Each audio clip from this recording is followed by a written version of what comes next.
Hey folks, Jim Thomas here, Fitness Management and Consulting. I appreciate you being here at the channel today. And for you folks that are new, for you folks that are just finding us, please hit that subscribe button. Please hit that like button as well. And to learn more about me and learn more about my company, please check out the links below. Be sure to check out the courses section. Within the courses section, you will find the Gym Management Playbook. And for you folks that are brand new to the industry, you're just getting started, or you folks have been at it just for a little while, or if you're struggling at this, the Gym Management Playbook is specifically designed to help you shorten that learning curve and help you maximize bottom line profitability. So check out the courses. And for you folks that are looking to open new facilities, and I know there's a lot of folks right now that are looking to do that. If you're looking to expand your existing facility with additional marketing, additional staff, additional facilities and equipment, check out the gym funding link below, where you can potentially qualify for up to $250,000 in funding with no collateral. So with that said, let's get into our topic today. It's 6 habits of gym salespeople who never settle for mediocrity. 6 habits of gym salespeople who never settle for mediocrity. Okay, I know one of the things I kind of joke about this all the time when I'm interviewing folks. What's the one thing that will kind of kill the interview? What's the one thing that'll cause me to kind of go sideways on it? It's when the applicant says, "Well, hey, what does your average person make?" And certainly we can answer that for them, but we're not interested in hiring someone who aspires to be average, right? What does your best person make? Okay, that's who we're looking for. So 6 habits of gym salespeople who never settle for mediocrity. So number 1, they pack their schedule. Their schedule is full. So when you look at your schedule today, how much white space do you have on it? Is it empty? Okay, those are folks that are going to be settling for mediocrity because you're kind of at the mercy of just traffic flow and inquiries. Okay, have your schedule packed. Whether it's prospects you're talking to, it's members you're following up with, it's corporate accounts you're talking to, it's inactive calls. I mean, there should be really no reason, if we're looking to escape mediocrity, not to have a full packed schedule. Make sure there's no white space on that calendar. Number 2, do the things that no one else is willing to do. This is what people who really do great at these things, they do things that no one else is willing to do. I'll give you a quick example. I'll use myself, as the example here. This was back when I first started the consulting company, and we did things, a bit differently then than we do now. And I would typically contract with all these bigger companies that they might have 100, 200, 300, 400 locations. And all these groups, they always had, 5 or 10 or 15 or whatever clubs that just really weren't producing, really weren't working well. And they say, "Jim, hey, take it over for 90 days. It's yours. Do what you need to do. Get it turned around, and we'll go to the next one." Okay.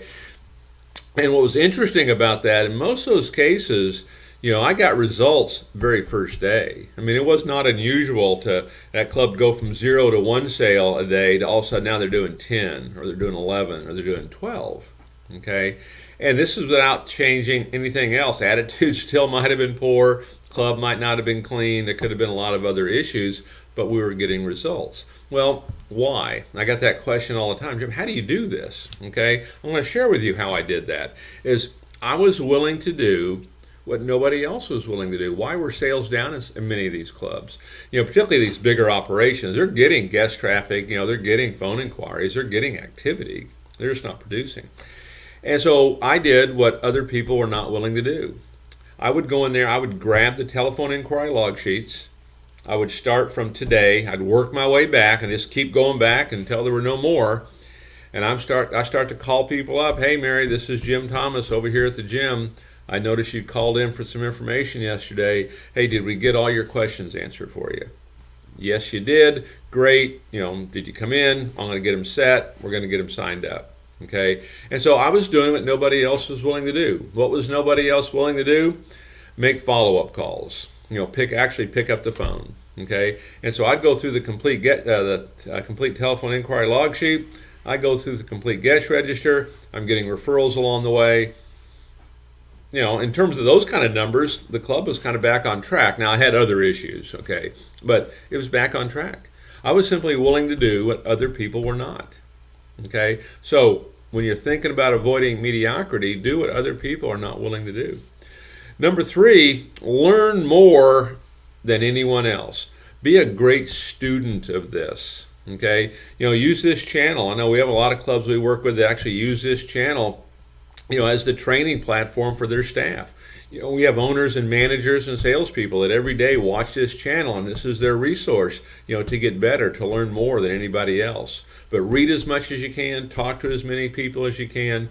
You want to learn, become a student of this. Don't ever think you've got it all figured out, because it's a constant process. So you don't want to you don't want to suffer from mediocrity. Learn more than anybody else. Number 4, wake up early. Okay, wake up earlier than anybody else. Get started right away. And the thing is, if your goals are big enough, if you're excited about your goals and you're really focused on that, this is not a difficult thing to do. But be the first one that gets there. Be the first one that gets there. Be the first one to talk to these folks. Okay? Be the first one to call them back. Okay? Be first. Okay, you'll be shocked. If you're not doing it right now, you'll be shocked at what kind of impact that's going to have on your customer and how you're going to increase the volume of sales compared to what you currently have. Number 5, never surrender on things that you truly want. Never surrender on things that you truly want. So understand, what is your powerful why? Okay, why are you doing this? Okay, why? Never surrender on it. It doesn't mean that your powerful why can't change. It can and will. Okay? But never surrender on it. Never give up on it. Okay?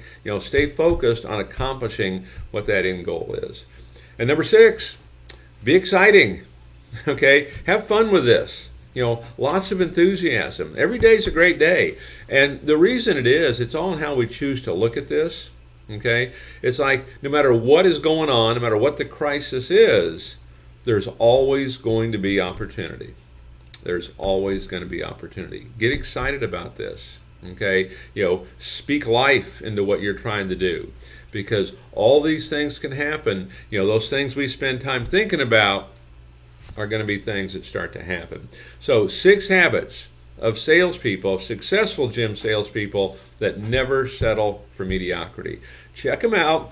If you're in gym sales, if you aspire to be, if you're supervising people that are, if you're training people that are, make this part of the kind of the curriculum, if you will. And now, how are we staying on course? Start with number 1. Make sure you've got a packed schedule. So folks, my name is Jim Thomas. My company is Fitness Management and Consulting. Again, please check out the links below to learn more about my company, and we look forward to seeing you all in that next video.